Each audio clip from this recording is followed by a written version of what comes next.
A very pleasant good morning, dear readers. Welcome back to my channel, English Mentor. Today, we are going to analyze the editorial of 19th of January. So let us start this editorial in detail. The title of this editorial is Bad Start. Bad start का मतलब होता है a bad beginning, यानी एक बहुत ही बुरी शुरुआत. On Australian Open buildup. Buildup का मतलब आप बोल सकते हैं सेटअप. तो फिलहाल ऑस्ट्रेलियन ओपन टूर्नामेंट की बिगनिंग है, लेकिन जैसा उम्मीद की जा रही थी उस तरीके से ऑस्ट्रेलियन ओपन की शुरुआत नहीं हुई. क्यों? क्योंकि नोवाक जोकोविच, जो कि एक सर्बिया के बहुत ही बेहतरीन टेनिस प्लेयर हैं, उनके वीजा को लेकर जो कंट्रोवर्सी हुई. क्यों? क्योंकि उन्होंने कोविड प्रोटोकॉल्स को फॉलो नहीं किया, उन्होंने वो वैक्सीनेशन नहीं लिया, जिसकी वजह से उनके वीजा को क्या कर दिया गया, कैंसिल कर दिया गया. और उसके कैंसिलेशन की वजह से जो एक पूरा का पूरा जो कंट्रोवर्सी क्रिएट हो गई, जिसकी वजह से जिस तरीके से उम्मीद की जा रही थी कि ऑस्ट्रेलियन ओपन की जो शुरुआत है वो बहुत बेहतरीन तरीके से होगी, वैसी शुरुआत नहीं हो पाई. तो इस मुद्दे को हम इस एडिटोरियल में डिस्कस करने वाले हैं. सो let us start this editorial in detail. The जोकोविच वीजा कंट्रोवर्सी. जो नोवाक जोकोविच हैं, उनके वीजा को लेकर जो कंट्रोवर्सी हुई, जो विवाद हुआ, seems to have मेयर्ड का मतलब होता है वैसे अफेक्ट करना, इम्पेयर करना यानी प्रभावित करना. द रनअप का मतलब हो गया the period preceding a notable event, यानी एक किसी भी इवेंट से पहले का जो टाइम पीरियड होता है उसको द रनअप बोलते हैं. To the Australian Open. तो जिस तरीके से उम्मीद की जा रही थी कि ऑस्ट्रेलियन ओपन की शुरुआत बहुत बेहतरीन तरीके से होगी, वैसा बिल्कुल भी नहीं हुआ. क्योंकि ऑस्ट्रेलियन ओपन के स्टार्ट होने से पहले नोवाक जोकोविच, जो कि एक बेहतरीन खिलाड़ी हैं, टेनिस प्लेयर हैं, जो कि सर्बिया के हैं, नंबर 1 प्लेयर है फिलहाल टेनिस के, उनके वीजा को कहीं ना कहीं कैंसिल कर दिया गया. आधार इस बात को बनाया गया कि उन्होंने कोविड के प्रोटोकॉल्स का पालन नहीं किया और कहीं ना कहीं वो वैक्सीनेटेड भी नहीं थे, जिसकी वजह से ऑस्ट्रेलियन अथॉरिटी ने उनके वीजा को कैंसिल कर दिया. और इस पूरे के पूरे मुद्दे ने ऑस्ट्रेलियन ओपन को कहीं ना कहीं बहुत बुरी तरीके से प्रभावित किया. इन रिसेंट टाइम्स, फिलहाल के समय में अगर देखा जाए, the season opening Australian Open, तो फिलहाल 2022 के अंदर ये पहला टूर्नामेंट था टेनिस का, तो ये सीजन की पहली टूर्नामेंट कह सकते हो. Has been played against sobering backdrops. Sobering का मतलब होता है सीरियस, बैकड्रॉप्स का मतलब हो गया एक तरीके से पृष्ठभूमि. और ये जो पूरा का पूरा ये जो सीजन खेला जाएगा, कहीं ना कहीं जो सर्कमस्टांसेस थे, जो सिचुएशन थी, वो बहुत ज्यादा सीवियर थी, बहुत ज्यादा गंभीर थी. उन गंभीर परिस्थितियों के अगेंस्ट इस पहले सीजन को खेला जाएगा. क्योंकि ओपन, ये ऑस्ट्रेलियन ओपन के स्टार्ट होने से पहले जो नोवाक जोकोविच को लेकर जो कंट्रोवर्सी बनी, जो अपने आप में एक विवादास्पद है, तो उस बात को आधार मानते हुए ये जो फिलहाल जो टूर्नामेंट है वो देखा जाएगा. तो वो टूर्नामेंट उन सारी सर्कमस्टांसेस के अगेंस्ट खेला जाएगा, क्योंकि नोवाक जोकोविच को खेलने का मौका नहीं दिया गया, उनके वीजा को कैंसिल कर दिया गया. तो इन सारी गंभीर जो सिचुएशन है, स्थिति है, इसके अगेंस्ट ये पहला सीजन खेला जाएगा. इफ इन 2020 को अगर देखा जाए, द अनप्रेसिडेंटेड का मतलब होता है नेवर हैपेंड बिफोर, ऐसा पहले कभी नहीं हुआ. बुश फायर्स, वैसे झाड़ियां होती है, बुश फायर का मतलब झाड़ियों में आग लग जाना.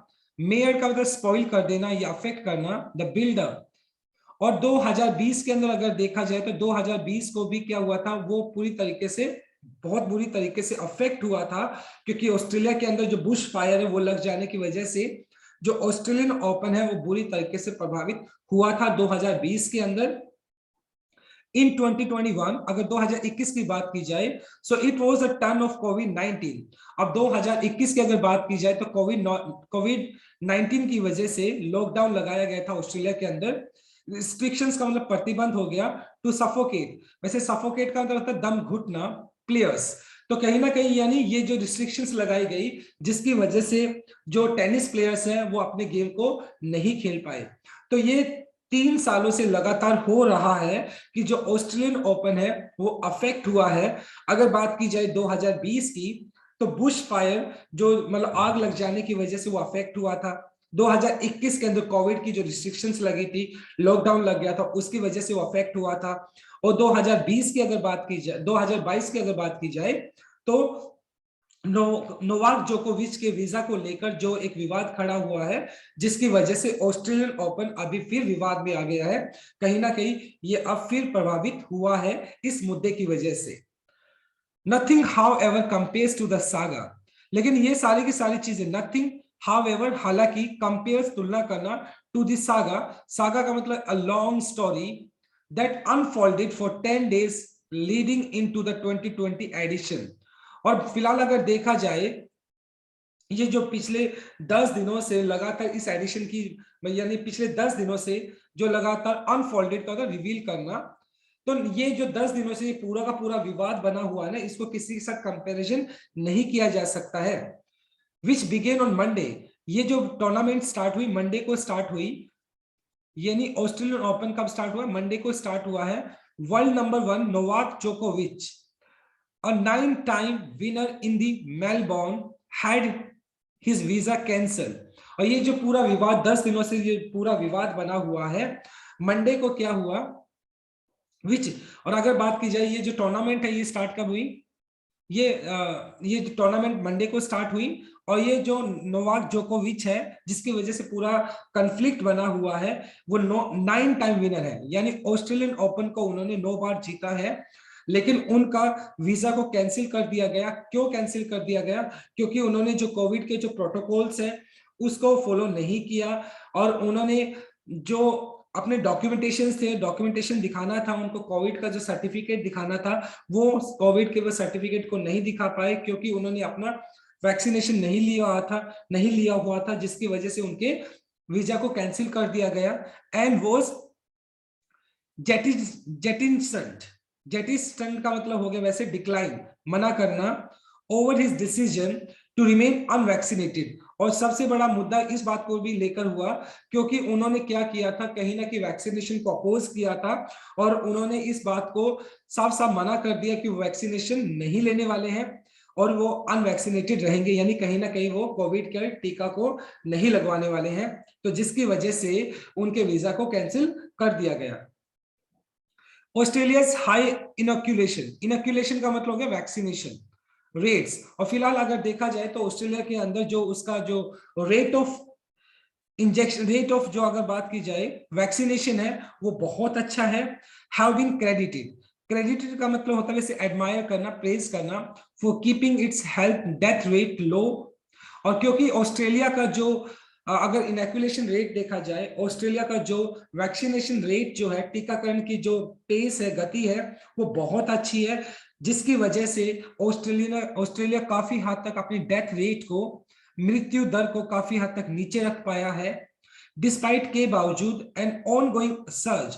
फिलहाल देखा जाए तो पूरी दुनिया के अंदर क्या है, कोविड की थर्ड जो वेव है वो चल रही है, कोविड की तीसरी लहर आ चुकी है इन केसेस। और फिलहाल अगर देखा जाए तो चारों तरफ क्या है, चारों तरफ पूरी दुनिया के अंदर कोविड का तीसरी लहर आ चुकी है। और हर एक देश कोविड के जितने भी मतलब प्रोटोकॉल्स हैं, जितने भी मतलब प्रिकॉशंस है, उनको फॉलो करते हैं, ज्यादा से ज्यादा वैक्सीनेशन किया जा रहा है। तो इस माहौल के अंदर एक ऐसे खिलाड़ी को आप इनवाइट करें, ऐसे खिलाड़ी को आप अलाउ करें जो क्या करता है, जो कि ना तो वो वैक्सीनेटेड है, नंबर 2 अगर बात की जाए जो वैक्सीनेटेड तो है ही नहीं, एट द सेम टाइम वो कोविड के जो इंजेक्शन है, कोविड के वैक्सीनेशन को लेकर भी सवाल पैदा करते हैं। तो उनको अलाउ करना कहीं ना कहीं ये एक कंफ्लिक्ट पैदा करता है। तो इस वजह से ऑस्ट्रेलियन अथॉरिटी ने नोवाक जोकोविच को खेलने से मना कर दिया, उनके वीजा को कैंसिल कर दिया। इन सच अ सेटिंग, और ऐसे माहौल के अंदर the presence of an unvaccinated star, एक ऐसा खिलाड़ी जो कि वैक्सीनेटेड नहीं है, जिसको टीका नहीं लगा है, अगर उसको अलाउ किया जाता है, who has also not displayed Covid appropriate behaviour, और जिसने कि कोविड को लेकर जो एक प्रिकॉशन दिखाना चाहिए था, वो कोविड के प्रिकॉशंस भी उसने नहीं दिखाए, तो ये बात की गई है नोवाक जोकोविच को लेकर इन दी पास्ट, यानी नोवाक जोकोविच ने कोविड के प्रोटोकॉल्स को लेकर भी अच्छा व्यवहार नहीं दिखाया। एट द सेम टाइम वो अनवैक्सीनेटेड भी हैं, उनको टीका नहीं लगाया गया है। Was a tough sell, was a tough sell का मतलब हो गया डिफिकल्ट टू परस्यूड, मतलब लोगों को समझाना बड़ा मुश्किल हो जाएगा अगर ऑस्ट्रेलियन अथॉरिटी नोवाक जोकोविच को वीजा अलाउ कर देती है। तो इस कॉन्फ्लिक्ट से बचने के लिए ऑस्ट्रेलियन अथॉरिटी ने नोवाक जोकोविच के वीजा को कैंसिल कर दिया और उनको ऑस्ट्रेलियन ओपन के अंदर खेलने का मौका नहीं दिया। विद रोजर फेडरर, जो कि दूसरे एक खिलाड़ी हैं, बहुत ही बेहतरीन खिलाड़ी हैं, ऑल्सो एब्सेंट। तो रोजर फेडरर जो कि इस टूर्नामेंट में वो एब्सेंट रहने वाले हैं। The men draw card, draw card का मतलब हो गया main attraction is now Rafael Nadal. और क्योंकि अब देखा जाए नोवाक जोकोविच जो कि नंबर 1 प्लेयर फिलहाल, उनके वीजा को कैंसिल कर दिया गया है। रोजर फेडरर वो एब्सेंट रहेंगे इस टूर्नामेंट के अंदर, और तीसरे जो खिलाड़ी है राफेल नडाल, वही जो मेन अट्रैक्शन रहने वाले हैं इस बार की टूर्नामेंट के अंदर।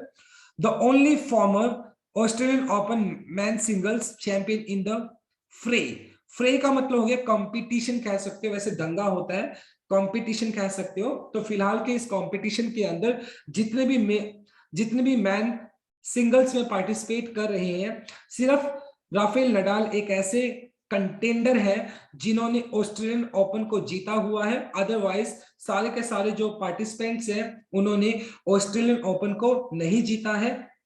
फिलहाल अगर देखा जाए तो जो नोवाक जोकोविच है उनके वीजा को कैंसिल कर दिया गया, जिसकी वजह से ये पूरा का पूरा मुद्दा क्रिएट हो गया। तो ये फर्स्ट स्लाइड थी हमारी। So let us discuss the grammar concept of this slide.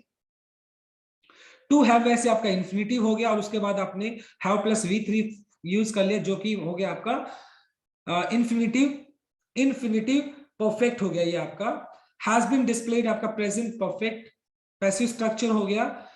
Bush fire आपका नाउन हो गया। तो अनप्रेसिडेंटेड आपका हो गया V3, जो कि present participle adjective past participle adjective तरह यूज किया गया है। टू सफोकेट 2 + V1 आपने यूज कर लिया, जो कि आपका इन्फिनिटिव केस हो गया। वॉज जेटिशन्ड, जिसका मतलब होता है डिक्लाइन करना, बी प्लस थर्ड फॉर्म आपने यूज कर लिया, जो कि पैसिव स्ट्रक्चर है आपका past indefinite. Have been credited, वैसे क्रेडिटेड का मतलब होता है एडमायर करना, प्रेज करना, ये आपका प्रेजेंट परफेक्ट पैसिव स्ट्रक्चर हो गया। हैव के बाद आपने बीन यूज कर लिया और उसके बाद थर्ड फॉर्म यूज कर लिया आपने। और इसके बाद अ टफ सेल, जो कि एक आपका ईडियम है। टफ सेल का मतलब होता है डिफिकल्ट टू परस्यूड, यानी किसी को समझाना या कन्विंस करना बड़ा मुश्किल होता है, तो अ टफ सेल आप उसको बोल सकते हैं। सो this is a very first slide. Now let us discuss the second slide. दस स्पेनर, देखो जो रिलेटिव जो आप बोल सकते हो, जो नेटिव होता है स्पेन का, उसके लिए बोला गया is locked with Federer and जोकोविच। ये बात की गई राफेल नडाल के लिए बोला गया कि राफेल जो नडाल है लॉक्ड विद, लॉक्ड का मतलब ऐसे किसी चीज को बंद करना होता है, लेकिन यहां पर हो गया एट इक्वल पॉइंट, कहीं ना कहीं एट इक्वल की बात की जा रही है, समान की बात की जा रही है। फेडरर एंड जोकोविच ऑन 20 मेजर्स, यानी कहीं ना कहीं अगर देखा जाए राफेल नडाल, फेडरर, जोकोविच, ये सभी के जो तीनों जो खिलाड़ी हैं उन्होंने 20-20 जो ग्रैंड स्लैम है जीते हुए हैं। यानी राफेल नडाल ने भी 20 ग्रैंड स्लैम जीते हुए हैं, नोवाक जोकोविच ने भी 20 ही जीते हुए हैं, और जो फेडरर है, रोजर फेडरर, उन्होंने भी 20 ही ग्रैंड स्लैम जीते हुए हैं। Can take the sole position, sole only, position का मतलब अधिकार, off the record for the most grand slam man singles titles with this second trophy down under. और अगर वो सेकंड टाइम इसको ऑस्ट्रेलियन ओपन को जीत लेते हैं, तो कहीं ना कहीं जो राफेल नडाल है वो 21 टाइम उन्होंने ग्रैंड स्लैम को वो जीत लेंगे और वो रिकॉर्ड को सेटअप कर देंगे, और कहीं ना कहीं नोवाक जोकोविच और रोजर जो फेडरर है उनसे वो आगे निकल जाएंगे और वो एक रिकॉर्ड बना देंगे 21 टाइम ग्रैंड स्लैम को जीतने का। और अगर वो इस ट्रॉफी को जीतते हैं तो सेकंड टाइम ऑस्ट्रेलियन ओपन को जीत पाएंगे। But by his on admission, लेकिन रोजर फेडरर की अगर बात की जाए तो उन्होंने क्या किया है, उन्होंने सो ये गिव मी 1 सेकेंड।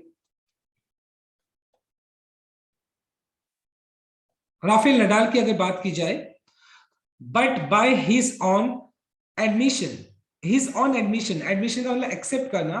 तो राफेल नडाल की अगर बात की जाए तो उन्होंने इस बात को एडमिट किया है, Nadal is not in slam winning form. तो उन्होंने इस बात को एडमिट किया है कि फिलहाल वो इस फॉर्म में नहीं है कि वो इस टूर्नामेंट को जीत सके। तो कहीं ना कहीं नडाल के लिए चांसेस बहुत कम है इस टूर्नामेंट को जीतने के। Though he won the tournament last week, हालांकि उन्होंने लास्ट वीक ही एक टूर्नामेंट को जीता है।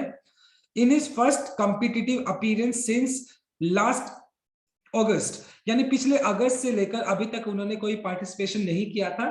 फिलहाल लास्ट जो टूर्नामेंट उसमें उन्होंने पार्टिसिपेट किया और ये उनका फर्स्ट कॉम्पिटिटिव अपीयरेंस था जिसके अंदर उन्होंने पार्टिसिपेट किया। अगस्त से लेकर उन्होंने ये फर्स्ट टाइम पार्टिसिपेट किया था जिसके अंदर उन्होंने जीत हासिल की राफेल नाडेल ने की अगर बात की जाए। लेकिन उनकी ओवरऑल फॉर्म की अगर बात की जाए तो वो इस पर्टिकुलर फॉर्म में नहीं दिखाई पड़ते कि वे इस ऑस्ट्रेलियन ओपन को जीत सके। इफ द 35 ईयर ओल्ड, ये राफेल नडाल के लिए बोला गया जिनकी उम्र 35 साल है, रीडिस्कवर, देखो रीडिस्कवर का मतलब पुनः किसी चीज को खोजना। हिज मोजो, मोजो का मतलब हो गया a magical power to erase, खत्म करना, the pain of having lost 4 finals in Australia. अगर देखा जाए तो जो राफेल नडाल जो है वो 4 बार ऑलरेडी, मतलब 4 बार फाइनल के, देखो यानी एक बार तो वो जीत चुके हैं, 4 बार वो फाइनल में हार चुके हैं। अगर वो 4 साल यानी 4 बार वो जो फाइनल्स को हार चुके हैं, अगर उसके दर्द को भुलाकर अपने मैजिक को पा लेते हैं, अपने मतलब मैजिकल जो गेम है उनका उस पावर को पा लेते हैं, तो it will be an achievement befitting his stolid career. Stolid का मतलब होता है जैसे हाई करियर, यानी क्योंकि वो भी एक बहुत ही रेप्यूटेटेड एक खिलाड़ी है। राफेल नडाल की अगर बात की जाए तो अगर वो 4 टाइम ऑस्ट्रेलियन ओपन के फाइनल्स को हार चुके हैं, अगर उस दर्द को भुलाकर अगर वो अपने मैजिकल गेम को दिखाते हैं तो डेफिनेटली सी बात है ये उनके लिए एक बी फिटिंग मतलब सुटेबल अचीवमेंट होगा, एक सक्सेस होगी। यानी 21 टाइम वो ग्रैंड स्लैम को अचीव कर सकते हैं, लेकिन अगर वो अपने अच्छी गेम को दिखाते हैं तो ये उसके करियर के लिए बहुत अच्छी बात होगी। The favourites for the men's title, फिलहाल अगर देखा जाए मेंस टाइटल्स के अंदर जो फेवरेट है, डैनियल मदेव द वर्ल्ड नंबर 2। तो वहां पर ऑस्ट्रेलियन ओपन के अंदर और दूसरे जो मैंस हैं वो भी पार्टिसिपेट कर रहे हैं, तो उसके अंदर डैनियल मदेव जो है, जो कि फिलहाल उनका रैंकिंग देखा जाए तो वर्ल्ड नंबर 2 है, वो भी इसमें एक टफ कॉम्पिटिटर की तौर पे खेलेंगे। रीजन का मतलब होता है रूल ओवर करना, राज करना। यूएस ओपन चैंपियन, और हालांकि उन्होंने जो डैनियल मदेव हैं उन्होंने यूएस चैंपियन को भी क्या यूएस ओपन चैंपियनशिप को भी जीता है उन्होंने। At the third ranked German Alexander, और जर्मन के खिलाड़ी है अलेक्जेंडर जवरेव, और वो भी इस पर्टिकुलर टूर्नामेंट के अंदर ऑस्ट्रेलियन ओपन के अंदर पार्टिसिपेट कर रहे हैं। Olympic gold medalist and the ATP tour finals winner last year. और जो जर्मन के जो खिलाड़ी है अलेक्जेंडर, उन्होंने वो गोल्ड मेडलिस्ट भी है, यूएस ओपन भी उन्होंने जीता है और वो थर्ड रैंक के खिलाड़ी हैं। तो फिलहाल अगर देखा जाए राफेल नडाल के लिए 2 ऐसे टफ कॉम्पिटिटर हैं जो उनको रोक सकते हैं ऑस्ट्रेलियन ओपन को जीतने के लिए। पहले जो खिलाड़ी हैं डैनियल मदेव हैं जो कि सेकंड नंबर के खिलाड़ी हैं, और फिर जर्मन के अलेक्जेंडर जुवरेव हैं जो कि ओलंपिक गोल्ड मेडलिस्ट हैं, एटीपी टूर फाइनल्स के विनर हैं वो। तो ये दोनों के खिलाड़ी नंबर 2 और 3 रैंक के जो खिलाड़ी हैं, कहीं ना कहीं राफेल नडाल के लिए टफ कंपटीशन दे सकते हैं। Closely following them are Wimbledon finalist Matoi Berrettini and French Open finalist Stefanos Tsitsipas। ये नेम अजीब सा नेम है थोड़ा सा, राइट। सो माय डियर, देखो इसके अलावा मतलब ये दो प्लेयर के अलावा दूसरे और दो खिलाड़ी ऐसे हैं जो कि बहुत अच्छा परफॉर्म कर रहे हैं। मैटो ब्रिटानी हो गया एंड स्टेफोना, ये दो ऐसे खिलाड़ी जो कि अच्छा परफॉर्म कर रहे हैं। तो कहीं ना कहीं राफेल नडाल के लिए ये जो ऑस्ट्रेलियन ओपन है वो इतना आसान नहीं होने वाला है, उसको टफ कंपटीशन का सामना करना पड़ेगा। एट द सेम टाइम अगर वुमेन कैटेगरी की अगर बात की जाए, the women's field on the other hand despite the absence of Serena Williams, Serena Williams मतलब इस टाइम नहीं खेलने वाली है क्योंकि वो भी अपने आप में एक बहुत ही जबरदस्त खिलाड़ी है, बहुत ही एक शानदार खिलाड़ी है सेरेना विलियम्स। लेकिन वो इस बार की ये जो फिलहाल ऑस्ट्रेलियन ओपन होने वाली है इसमें वो पार्टिसिपेट नहीं करने वाले हैं। बोस्ट ऑफ का मतलब होता है ब्रैग आउट, ब्रैग आउट का मतलब होता है किसी चीज को बढ़ा चढ़ाकर बोलना। ऑफ इनक्रेडिबल, इनक्रेडिबल मतलब अविश्वसनीय। डेप्थ का मतलब गहराई। कहीं ना कहीं अगर मेल मेल पार्टिसिपेंट के साथ अगर कंपेयर किया जाए तो जो वुमेन जो पार्टिसिपेंट्स हैं वो ज्यादा अच्छे खिलाड़ी हैं कंपेरेटिवली, अगर मैन के साथ कंपैरिजन किया जाए तो। यानी देखिए, the absence of Serena William boast of incredible depth, यानी कहीं ना कहीं जो वुमेन की फील्ड की अगर बात की जाए तो इस बार अगर देखा जाए तो ऑस्ट्रेलियन ओपन के अंदर जो वुमेन्स जो पार्टिसिपेंट है वो ज्यादा इनक्रेडिबल है, यानी कहीं ना कहीं गहराई दिखाई पड़ती है अच्छे खिलाड़ियों की। मैन सिंगल्स की अगर बात की जाए तो इतने बेहतरीन खिलाड़ी वहां पर नहीं है, क्योंकि अगर देखा जाए जोकोविच नहीं खेल रहे हैं, eight the same time Roger Federer नहीं खेल रहे हैं। तो वो जो एक टफ कंपटीशन तो मिलेगा लेकिन जो एक्सपेक्ट किया जाए था वैसा नहीं है। लेकिन एट द सेम टाइम अगर वुमेन कैटेगरी की अगर बात की जाए तो वहां पर ज्यादा गहराई दिखाई पड़ती है, टैलेंट बहुत ज्यादा वहां पर। With no less than 10 majors champion still in the draw. और फिलहाल अगर देखा जाए 10 ऐसे खिलाड़ी हैं टफ चैंपियन है, यानी 10 खिलाड़ी ऐसे हैं जो जिन्होंने क्या किया है, चैंपियनशिप को क्लेम किया हुआ है। तो 10 चैंपियंस इस टूर्नामेंट के अंदर फाइट करने वाले हैं ऑस्ट्रेलियन ओपन के अंदर। तो कहीं ना कहीं अगर मैन के साथ कंपैरिजन किया जाए तो वुमेन के अंदर ज्यादा टफ कंपटीशन देखने को मिलेगा। और उन खिलाड़ियों के अंदर देखा जाए Sofia Kenin, Angelique Kerber, Petra Kvitova, Sloane Stephens, the ones to exist so far. फिलहाल अगर देखा जाए तो ये सारे के सारे जो खिलाड़ी हैं वो पार्टिसिपेट करने वाले हैं। 10 ऐसे खिलाड़ी हैं वुमेन कैटेगरी के अंदर जो कि सारे के सारे चैंपियन हैं और एक बहुत ही टफ कंपटीशन हमें देखने को मिलेगा। So this is our second slide. Now let us discuss the grammar concept. देखिए इज लॉक्ड हो गया, बी प्लस थर्ड फॉर्म आपने यूज कर लिया जो कि पैसिव स्ट्रक्चर है। टू इरेज आपने यूज कर लिया 2 + V1 जो कि आपका इन्फिनिटिव है। डिस्पाइट अपने साथ ऑफ लेकर नहीं चलता, अगर यहाँ पर इंस्पाइट होता तो अपने साथ ऑफ लेकर चलता जो कि एक प्रेपोजिशन है। Now let us move on to our third slide. Ferocious. तो फेरोसियस का मतलब होता है बहुत ज्यादा, फ्यूरियस बहुत ही खतरनाक कह सकते हो। Ball strikers. और वुमेन कैटेगरी की अगर बात की जाए तो बहुत सारे ऐसे चैंपियन है जो कि बॉल को बहुत बुरी तरीके से स्ट्राइक करते हैं। एंड कंजुमेट, कंजुमेट का मतलब हो गया, देखिए रिवीलिंग सुप्रीम मास्टरी और स्किल, मतलब बहुत अच्छे खिलाड़ी हैं जिनकी स्किल्स बहुत अच्छी हैं। शॉट मेकर्स, और बहुत सारे ऐसे चैंपियन हैं जो शॉट का जो वो शॉट को जब वो खेलते हैं तो वो बहुत अच्छे खिलाड़ी हैं। अबाउंड का मतलब प्लेंटी ऑफ, यानी भरपूर होना, यानी ज्यादा नंबर के अंदर होना।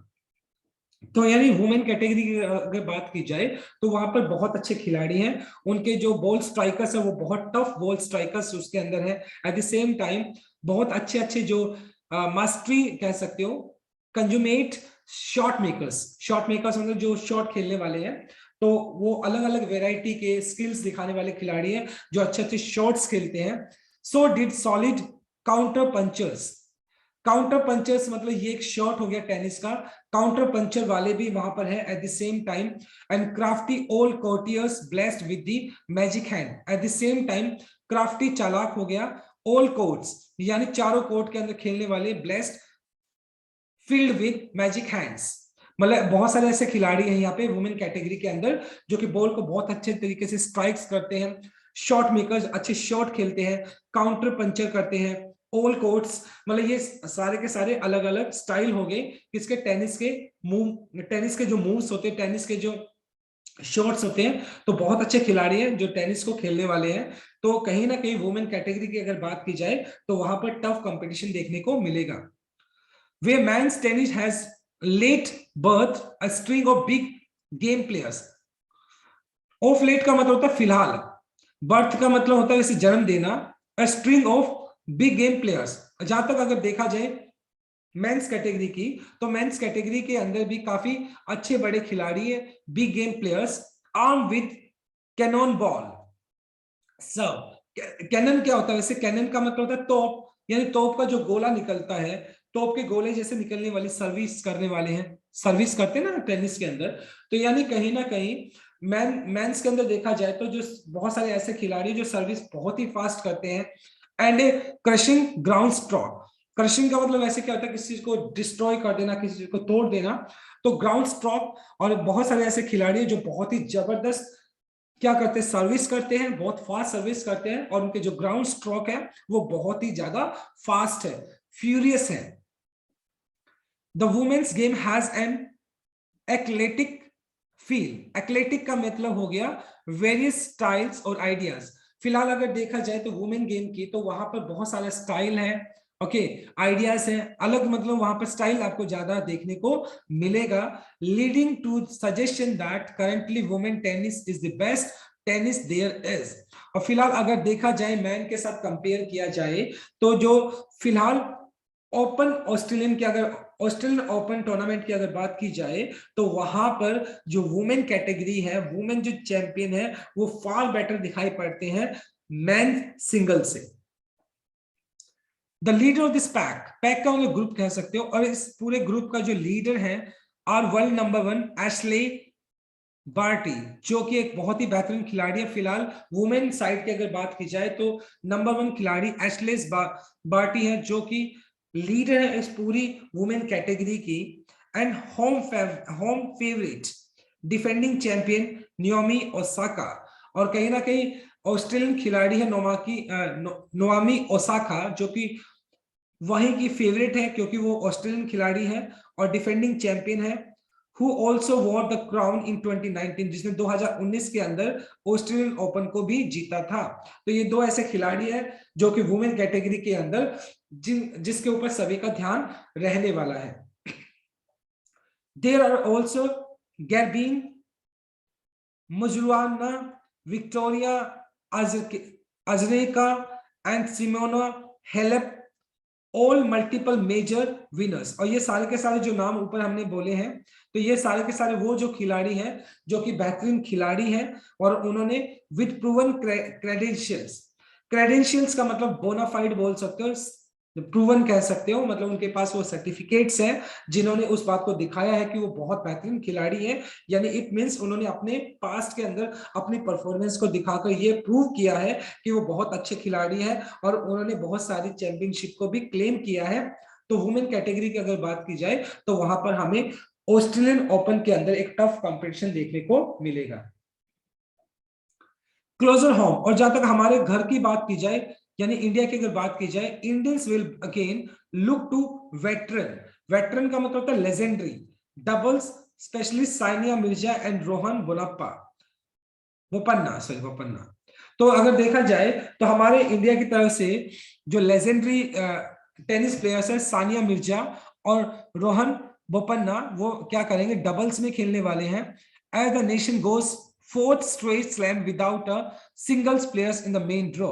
और फिलहाल अगर देखा जाए तो इंडिया के लिए ये चिंता का विषय बना हुआ है कि ये चौथी बार है कि इंडिया को कोई भी ऐसा प्लेयर नहीं है जो सिंगल्स में पार्टिसिपेट कर रहा है, बल्कि अब की बार भी डबल्स में ही पार्टिसिपेट करने वाले हैं, जहाँ पे सानिया मिर्जा और रोहन बोपन्ना जो है वो डबल्स में पार्टिसिपेट करेंगे। इंडिया की तरफ से मैन सिंगल्स की अगर बात की जाए या सिंगल्स की बात की जाए, तो इंडिया की तरफ से कोई भी ऐसा इंडिविजुअल खिलाड़ी नहीं है जो उसमें पार्टिसिपेट करने वाला है, जो कि इंडिया के लिए कहीं ना कहीं अच्छी बात भी नहीं है।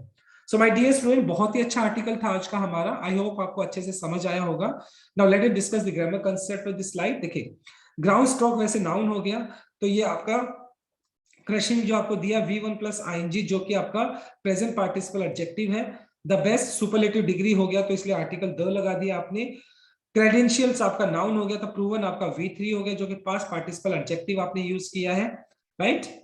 So my dear readers, this is all about from this article. Thanks for watching this video. Please do like, share, comment, and subscribe to my channel. So tomorrow I'll continue with another article. Till then, bye-bye. Take care and have a nice day.